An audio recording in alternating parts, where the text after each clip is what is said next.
Hi everybody, and welcome to the latest episode of Ava Chats. We have been enjoying our weekend here at the Ava Gardner Festival, and we've had several people come in and talk with us for a little bit, and today we have an extra special guest. I want to introduce you to everybody. On my left here is Laura Stalker. As you all know, she is an honorary board member and also our social media strategist here at the Ava Gardner Museum. And Beth Navarez, who is our collections manager slash curator slash social media. So do I keep with the slash? She does it all.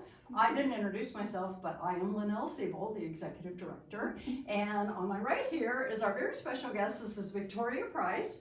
Victoria is an author, an interior designer. She's got quite the resume herself. She also happens to be Vincent Price's daughter and has a lot of stories about Vincent and Ava and just growing up as Vincent's daughter. And this is Allie. And Allie is also our very special guest, and she apparently is going to take a nap while we talk. So thank you very much for joining us. I'm going to go ahead and throw it to Laura to go ahead and get us started. Well, first of all, just want to say how thrilled we are that you were able to visit us for the festival this weekend, and we're looking forward to having a longer presentation with you this later today. And you're here specifically to talk about the Bribe, which is, for those who don't know, is the one film pairing of Ava Gardner and Vincent Price. I wish they had made more together, but we would love to kind of do a little bit of a deep dive into that production and talk a little bit about how the friendship of Ava and Vincent developed and how it continued long after that. So maybe we just start with a little bit of background about the film and kind of how the two got together in that movie. So. Well, you know, my dad was under contract in the early 1940s with 20th Century Fox, and then in the later 40s, he went through this kind of interesting period of sort of landing on his feet. And so he did a wide range of noir films. Some were better, some were worse. The Bribe was probably, you know, middle of the road to slightly worse. He'd been in some of the really great noir films like Laura, of course. But what drew him to the Bribe really was two things. I think one, you know, was a really good cast of character actors, and even the sort of nominal lead, Robert Taylor, was somebody who didn't want to be cast in kind of the romantic parts that he'd been cast in. And my dad really saw eye to eye with him on that. It had taken my dad quite a while to be able to break out of. They wanted him to play the romantic leads, and he hated that. He saw himself as a character actor too. And fortunately, he landed on playing sort of these gothic villains and the heavies. And so he loved the idea of being cast as one of the heavies. And I think the real perk for him was that each of them was sort of trying to, you know, win Ava Gardner. And to my dad, you know, she was like, wow, you know, and he had of course worked with some of the great beauties and actresses. You know, Jean Tierney he did 3 films with, and but Ava Gardner, I think my dad said something of her like, you know, she was one of the only Hollywood quote unquote sex symbols who delivered. You know? and I could just hear him saying that as you say it. So I love it. And my dad was very much you know, an admirer of strong, beautiful, talented women. And, you know, Ava Gardner was right in that wheelhouse. But I think the other part for him was that she was just a regular person. She wasn't a pretentious person. And my dad was the same way. You know, he liked a convivial set. He liked a set where people got along and connected. And so, you know, to him, that was the appeal of it. I think it was you know, it was sort of moderately received. He came off better than most, I think, in the films, and I think she, yes, thank you. Are we keeping you up? And I think, you know, they all knew what it was, and we forget that a lot of the films that actors under contract, or, you know, actors in Hollywood who were just grateful to be working actors did. You know, they weren't all going to be Barefoot Contessa, were they? Correct. You know? So you raised some really interesting points about kind of where Vincent was in his career at the time. For those who haven't seen The Bribe yet, this was in 1949. Ava had been in Hollywood since 1941, so she had been around for 8 years. This was her 4th and final film noir. She really got her big break in that genre in The Killers and Whistle Stop, were those two great films from '46 that kind of put her on the map. And then she did a film called Singapore, and then MGM finally realized, hey, she's really great in these kind of movies. Let's make a vehicle that she can be the female lead in, the femme fatale in. And this was an interesting production. You mentioned some of the heavy hitter co-stars. You said Robert Taylor, but also Charles Lawton and John Hodiak. So it was quite a cast that Ava was thrust into this group of four heavy hitters. So I just think it's great that they all kind of got an opportunity to interact with Ava in that movie, all in different ways. And you're always trying, you know, in a classic film noir style, you're always trying to figure out what the female's motive is. What, is she good? Is she bad? Is she a little of both? Yeah. And I think that, you know, certainly in kind of the film being reassessed and reevaluated in the last few years, Ava's performance stands out. And of course, Vincent's and Charles, those are great villains in the film. So it seems like it was a fun production to make. Oh, absolutely. Yeah. I can't imagine it wasn't, given the cast. You know, it's interesting though. I think a lot about what makes someone have lasting power. Mm-hmm. You know, there's that thing when people are alive that is that thing called star power or charisma or whatever that is, you know, and it's not obviously just beauty, although Mm-hmm. she clearly was, you know, beautiful. Yes. But it's this unteachable quality.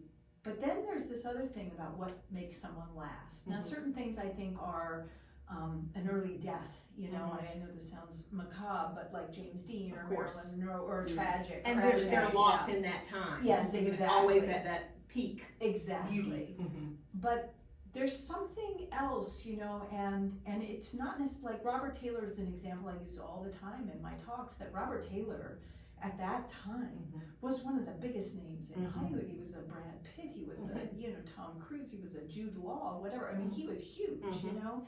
And if you ask the average person who Robert Taylor is, they'd be like, a football player? I mean, you know, Yeah. they'd have no clue. Mhm.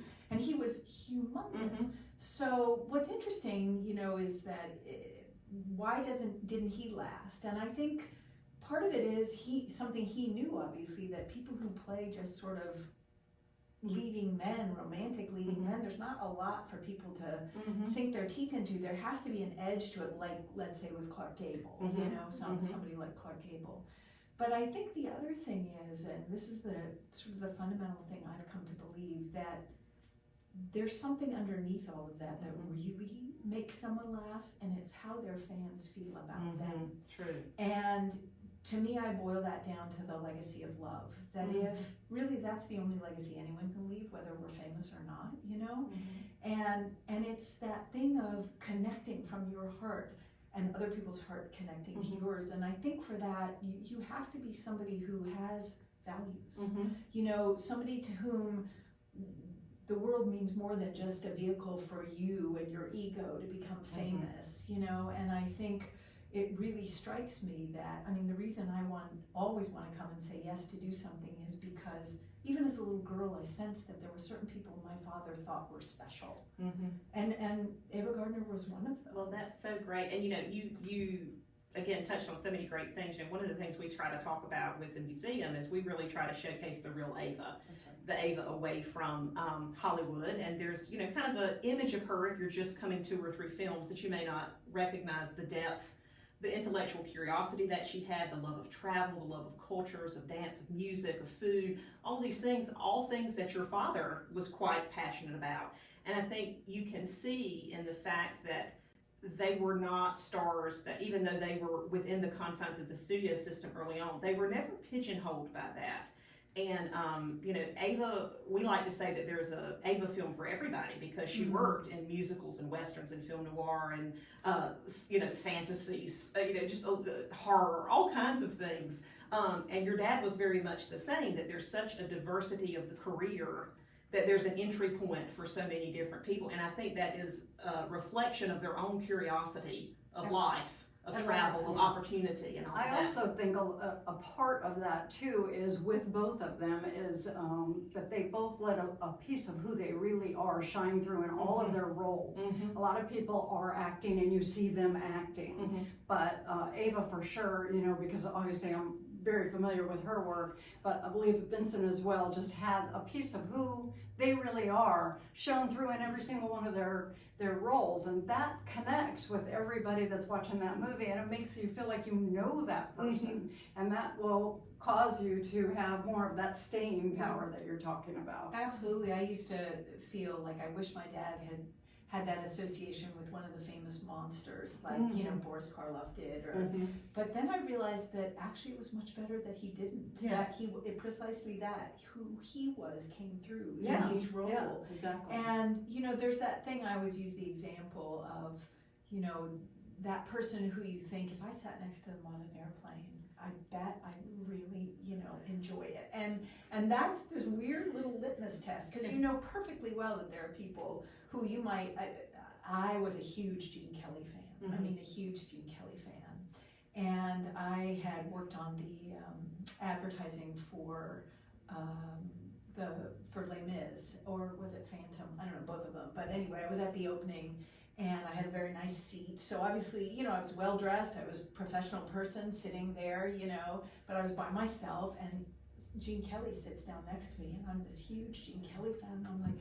Mr. Kelly. Now, you know, and I was young, maybe 26 or something, you know, and I said, I'm just such a huge fan. And he sort of politely said, thank you, and turned back to his wife, you know.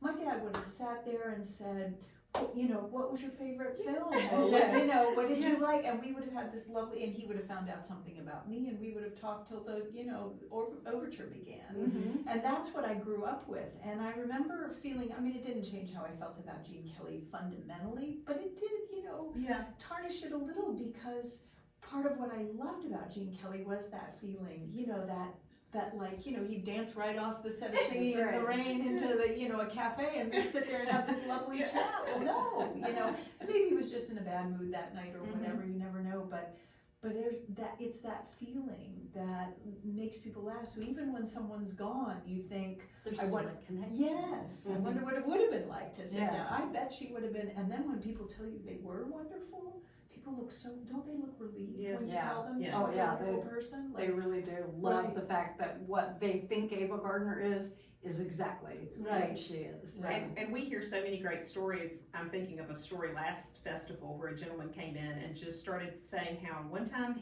she was in town visiting family, and he somehow interacted with her, and then next thing you know, she's buying hot dogs for this whole group of people and just sitting kind of on the side of the street eating hot dogs, you know. Ava Gardner, this huge international movie star known around the world, you know, and I just love that. And I think I'm sure your father was visiting her sister one time, and the neighborhood girls wanted to come over. I don't know if you've heard this story.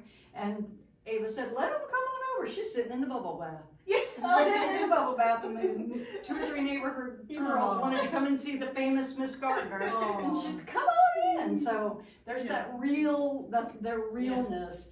And really with your dad, he was so famous for the horror movies that in a way, I think he probably was overshadowed a lot of he was quite an actor. And when you play those really strong character roles, it tends to overshadow the fact that, and in reality, he's an incredibly good actor. Did he ever struggle with that? He did, because I think one of the things that we forget is that horror movies were a joke back then, you know, and so his peers mocked him for doing it. Wow. But there were 2 things he didn't dislike about it. One, he loved playing villain. So, you know, and horror movies allowed him, and he wasn't always, you know, the bad guy, but the genre allowed him to keep playing the kinds of roles. It allowed him to keep working when a lot of his peers allowed him to age. Yes, allowed him to age, you know. But I think the other thing that was the most important was that it introduced him to each new generation of audiences. And I think that's something very unique to my father and to actors in that genre, or any actor who crossed over into a genre like horror, and a genre that has gotten more and more popular. Sure. I remember talking to the director, Joe Dante, and he said, I said, can you believe how popular horror movies are? He said, who would have thunk that, you know, that the lowly horror film would be, you know, the biggest genre, and the almighty Western would hardly be made at all. I mean, we would have guessed, we would have all put our money on Westerns, you know? And so I think for my dad, it ended up being a gift because each new generation of horror fans discovered him, Yeah. you know? Yeah. Well, I know just for my own experience, my first film with Vincent Price was Edward Scissorhands that I saw as a kid, and I was like, who is this wonderful man? I want to know more, you know? No, last And- weekend yeah. I had the wonderful opportunity of giving Tim a Lifetime Achievement Oh, Award. wonderful. Oh my gosh. And I got to thank him, you know, Yeah. for that, because here's, you know, he is this young man with his idol giving him, you know, writing a little movie called Vincent about him, but then giving him Yes. this part, which he had no idea would be my dad's last role. So he gives my dad this perfect swan song, but it was more than that he has continually introduced my dad to whole new generations, that and Thriller, you know. Absolutely. So, Yeah, for what sure. a gift. Well, you know, going back in time just a little bit, just for my own clarity, I wanted to confirm, was the Bribe the first time that Ava and Vincent met? You know, I don't know that. I would imagine, you know, probably their paths, you know, might have crossed, but I don't know. You know, there were certain people, like big stars, like for example, Grace Kelly was dear friends with two of my dad's closest friends. And he was her publicist and then went on to become her publicist when she became Princess Grace. So she was somebody who my family saw a fair amount of, even though they weren't necessarily like, you know, bosom buddies or whatever, but they saw a lot because of Uncle Rupert. But you know, I didn't hear that about Ava Gardner per se, and I know that, you know, a big part of my dad wanting to say yes to the film would have been To get to work with her. Yeah, Well, there are these absolutely. wonderful photographs that were taken in one of their dressing rooms, I believe, where they're having coffee or tea Right. and chatting, and you just feel like the photographer's just a fly on the wall catching this that's happened to come in on this great Right. candid moment where they are having a ball with each other, and you can see the chemistry Yes. that the two of them have, and the almost instant friendship. I mean, there's just huge laughter on their faces, and Yes. it's wonderful. It's very heartwarming to see those photographs, so you can tell that a friendship instantly, you know, took place on that Yes. set. How long did they? I mean, was there a regular correspondence between the two of them? I think they're, you know, probably more so after she moved to England, because my dad worked in England a lot. My mother was English, so, you know, my dad made a lot of films in England. And then after he married my stepmother, you know, they all all the Hollywood people were in the same part of London, you know, they were in the southwest part of London. And so they, you know, they would have all known each other, and there would have been, you know, parties where their paths crossed. That's but, great. But, you know, I certainly never met her, so she wasn't, like, you know, somebody who was at a lot of family, you know, gatherings or gatherings of friends. But, Yeah, I wondered about that. Yeah, I'm that's glad you one of answered my that, because I was questions. wondering, Well, we know that they have a wonderful secondary connection, and you wanted to share something from our Yes. collection to kind of speak to that, and then she can tell us some more about it. Yeah, so Reg Williams was your father's secretary. his secretary, and then at the end of his life, he took care of, I mean, at the end of my dad's life, he took care of my stepmother and dad as they got ill, so. But prior to that, he was Ava Gardner's secretary. And so we have this great letter. It's actually from Vincent Price to Ava, and it mentions Reg. It says, Reg is a treasure. Yes, and he was a treasure. And this is this great letter, and we can. Yeah, you want to read it I real was quick? gonna say, why Just don't you read it real read it? quick, and then we can speak a little more about it. It says, Dear Ava, my dreams come true. Thanks for the beauty of you. And though I may never be Clark Gable, I'll never forget Mogambo. That's Snake. I haven't made up my mind where to hang you. I think near the abstract art. Beauty is but defined in abstract ways. Hope we all meet up soon and hope you are well. Reg is a treasure. Coral sends love. I do too. And thanks, Vincent. So sweet, and so from the heart. So she sent him a signed photo. I was wondering, I always have wondered about this when he says, Exactly thanks for what the she- beauty of you. Yeah. Are you talking about that she's just happens to be a beautiful person? Yeah. Or did she send you a beautiful picture? And I haven't made up my mind where to hang you. Yeah. Well, She must have sent him some Here's sort your of sign. Yeah. portrait. He had a whole area sort of off the kitchen near his office with all these incredible photographs, and they were all signed. So. Oh, that's great. That's great. That is terrific. He was a fan, you know, and I Yeah. think that was, part of what made him, you know, I think there are people who the moment they become famous, they forget who they were, and my dad never did. He was a fan, you know. Well, There and is that's Ava was sorry. the same. No, I was just gonna. Yeah, Ava was the same. There is a rather saucy quote Oh, yes. that I would love for Victoria to share with us Yeah. that your dad said about dancing with Ava. Yes. Well, he told the story. I think it was in a lecture called "The Villain Still Pursues Me." Or "The Villain Still Pursue Me." I can't remember which it lectured. And mostly was on the visual arts, 60 cities in 65 days, every year for 30 years. And the goal was to go out into smaller towns. And would you like to comment on it? The goal was to go and lecture in these smaller towns. And he knew that young people and you know, fans would come. But his real goal was to support young people who wanted to get out of that small town and pursue careers in the arts. And he knew that he could use his fame to sort of encourage, you know, parents to support their kids. And so in The Villain Still Pursued Me, it was about the fun of villainy and you know, sort of the history of villainy. And so he talks about the plot of the Bribe and playing one of the four villains, and you know how all the villains had so much more fun than, you know, poor old Robert Taylor.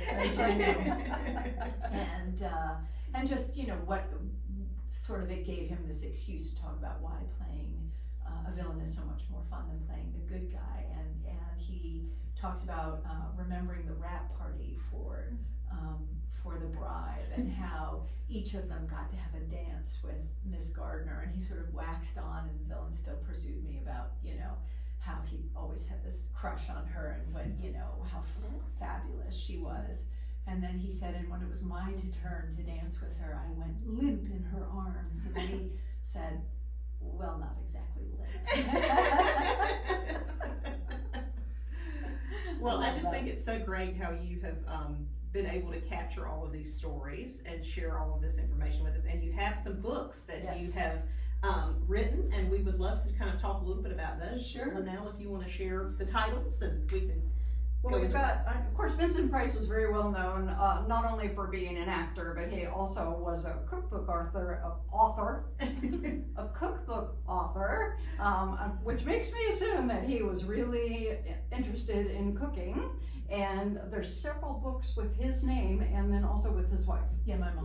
Yeah, your mom, Mary, right? So there's the Cooking Price-Wise, which is this one, and that you can buy through our website on our gift shop. And then the Vincent Price, this one I'm really interested in getting. It's Vincent Price, A Daughter's Biography. So obviously written by Victoria, who is a very well-received author herself. And I think this one will be really interesting because I really like to read about the background history of people and their real lives. Because I think I've been so involved in Ava's trying to present who she really was as a person and her real life and her background and how she grew up in this area. So I think I'm going to really be interested in that one. And these both are going to be available. They're actually Victoria's books, but we're selling them through our website if you're interested. And we can get Victoria while she's here to sign some books. So anyway, if you want to tell us a little bit about, I would really love to hear a little bit about the biography. Sure. Well, my brother is 22 years older than I am and a very well-known writer, and somebody approached him as my dad was getting older and said to him, you know, we'd love it if you would write a biography of your dad. And so my brother asked my dad, and my dad was horrified. He was like, nobody wants a biography written of them, you know, and it's a terrible idea. So that was that. As my dad got more and more ill and more bedridden, his mind was still incredibly active. And a friend of mine just said, well, you know, you and your dad should work on a book about art. That's your mutual passion. And so I said, well, he's never going to say yes. But she said, just mention it. And I was like, so I said one day, so, you know, a friend of mine said, you know, that maybe you and I should work on a book about art. I got that far, and he said yes. Like boom, like that. Now, right after I graduated from college, he and I worked on a book of essays about his sort of regional art museums all over the country that he visited.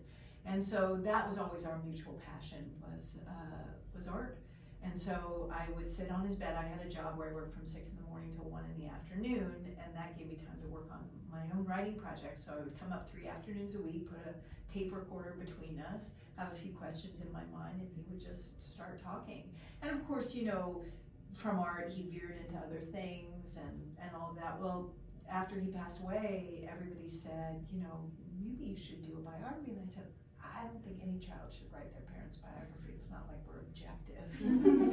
But then I realized 2 things. One was that he was 51 when I was born. So, you know, really, let's imagine I became sort of relatively conscious around 10 years old. So that's the majority of his life, you know, I could look at from the outside, you know. And the other part was that all the things that he had told me about his life in the arts, anybody could write about the horror movies better than me, beyond a shadow of a doubt. But these other things, if I didn't write about them, who would know? Yeah. And so I was very fortunate. I got a book contract and I had a wonderful editor, and it was a great process. So I'm really glad I did it. That's I'm glad you're glad, because I think that would be tough. That would be a tough thing to do. You want to honor your parent, and you also want to be truthful. Well, it was, you know, there were some tough things, not very many, but, you know, I interviewed over 250 people, and literally nobody had a bad word to say about him. I mean, really, That's literally. gratifying too. Yeah, and it wasn't just because it was me. I mean, I've never heard anyone say a bad word about my dad. He was just such a wonderful person. Was he perfect? No, he would have been the first person to say that, but he just was a good, kind, generous person. But, you know, there were things where I had this dilemma. Do I say this? Do I not say this? My mother was still alive. That was the hard part, you know, because they'd been married 23 years and then he left her. And I think might have left her earlier had I not come along. I was totally an accident. So. And you had a difficult relationship with your stepmom? Well, yes. That was hard too, but she was already gone, you know, and I was able to find some gratitude for her as well. Speaking of which, you know, I wanted to say about that letter, I'm sure Coral traveled in the same circles as Ava Gardner in London. So that, you know, whether they got along or not, my stepmother was definitely, you know, a fan of, you know, and knew when somebody was extremely successful, and that whole kind of level of success in Hollywood was something she respected, and sort of beauty and glamour. My stepmother was constantly on the, you know, list of the 10 best dressed women in England. So that's something, you know, she absolutely would have admired. So. I wanted to ask you a little bit about the research process for the book. You said you interviewed people. Was there also archival research? Yeah, no, my dad was really good about that. He gave a boatload, I mean really, you can't even imagine how many of his papers to the Library of Congress, and then another huge archive at Yale where he went to college. So yeah, there was a lot of paperwork to go through. So, and then people, you know, gave me incredible information and were very forthcoming. And I think they were forthcoming because they knew it came from love and they loved him. So. And you clearly love your dad. Yeah. Which is was wonderful to girl. see. Yeah. It's clear that you were Yes. very close. Yeah. Well, you do so much too to kind of continue the legacy of your dad. Can you speak a little bit about that and how folks can kind of learn more or follow or Sure. find out what you're up to and all of that? Well, you know, it's kind of a funny thing because I'm not a horror fan. I don't like scary things. You know, I never have. I think for me, I was raised from the time I was a little girl. My mother was a designer, and you know, from the time I was a little girl, I was raised to understand that I shared my dad with the public. The very first play he did was with Helen Hayes, and she said, "Never forget that an actor is a public servant." And so he really saw himself as that, and he was really, really committed to being there for his fans. And so I understood from the time I was little, whenever people knew who I was as it related to him, that it was my job to present myself as, you know, sort of part of the family legacy. And so I think, you know, that really was the impetus for it. I didn't really understand how it was going to fit in with the horror community, and then this really incredible thing happened. I met horror fans, and I realized they weren't these like weird people who liked scary, dark stuff, that they were people who, you know, many people who are drawn to the horror genre felt for one reason or another like outsiders. And I always felt like an outsider. I never felt like I fit in where I grew up. And so that was something that I had in common with them, and I understood the link to my dad because my dad grew up in St. Louis, Missouri as a kid who loved art. He bought a Rembrandt etching, with his allowance when he was 12 years old, Wow. I mean, so you grew up, he grew up an upper middle class, kid. His dad was a, leader of society, but the kids he went to school with became judges and, senators and, leading businessmen, and he was a kid who wanted to be an artist, an actor, and so that made him an outsider as well. And so I understood that sort of loop of connection, and that having role models, if you don't feel like you fit in the world, is a really, really important thing. And so I know that's something that my dad, he understood that his fame allowed him to support young people who wanted to go into a career in the arts, and that's really why I've kept doing it, because I know how important it is for people who don't feel like they fit in to feel like there are other people who can be their role models. And it's interesting, I don't know that I have that. There aren't that many people I look at out there in the world and I think, oh, there's someone who's, I feel like them, But for all the people who feel that about my dad, and I can be that conduit, it makes me feel like that's possible, and I know how important it is. So it's something he did, and it's something that I enjoy continuing. Are you, you have been in the past, and are you still a motivational speaker? Yeah. And when you go into those sort of talks that you do you draw from what you're just now talking about, sort of the past of your dad and understanding of that outsider feeling? You draw from that? Sure, yeah. And we'll be lucky because Victoria will be doing a talk with us later today, but I have not been lucky enough to ever hear one, so I'm looking forward to that. I was just curious how that fits into it. You will hear Yeah. Yeah. Well, and so in terms of, following a website or social media, what are the kind of handles and things that our folks need to know so they can follow along? And so the website's vincentprice.com, and then on social media he's Master of Menace. yes. Ooh. And it's a great social media account. If you don't follow it, you should totally check it out. It's Thanks. wonderful. Yeah, it's been really fun. I do social media for a lot of my clients. I work for nonprofits and creatives, and I do something called holistic branding, which really, I like to refer to it as, I help people get their message out there and grow their brand in ways that use what's accessible to us all, social media, without feeling like you need to take a shower afterwards.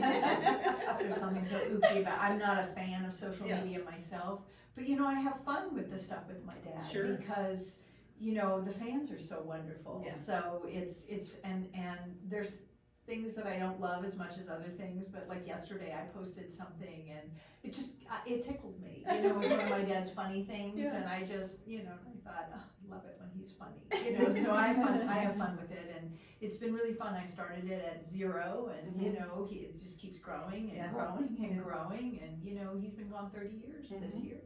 Well, again, there's that staying power, that lasting power. Yeah, it's very true. I will say, what I know of your dad, it is very authentic to him. And I love that about it, and that's what we try to do a lot with the museum. When Linnell came on board with the museum, we really tried to kind of reassess how we were speaking to our fans and talking about Ava. And we really try to channel her voice and her spirit and her loves, and do it in an honest, truthful way that's and with real continuity, to her. so that it sounds like if it's any of the three of us making the post, we still want it to sound like that same voice that's speaking for Ava's life. Yeah. So that's really important to us, so we work really closely together on that. So great. Well, and that's exactly how your posts are. So I think it's good. wonderful. So check it out. Yeah. No, it's a lot of fun, and Peter, you mentioned Peter Fuller. Yes. Peter and I, he sort of started on his own, and then we've collaborated, but he has been really, we're great together, because if somebody says, so,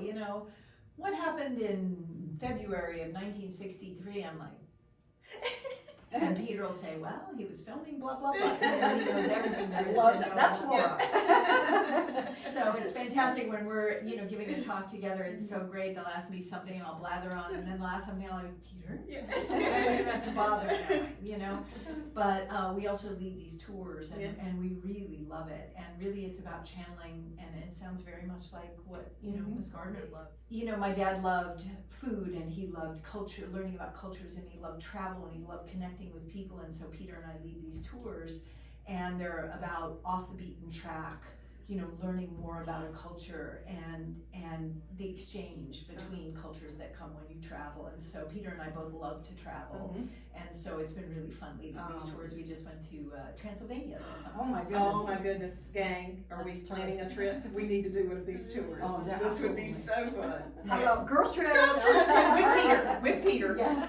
Yes. So next summer is, Yes. we're gonna do a really fun one that's gonna be sort of off the beaten track. I think we're gonna do Albania and Montenegro and some wow. places, we're trying to go a little further off the beaten track Yeah.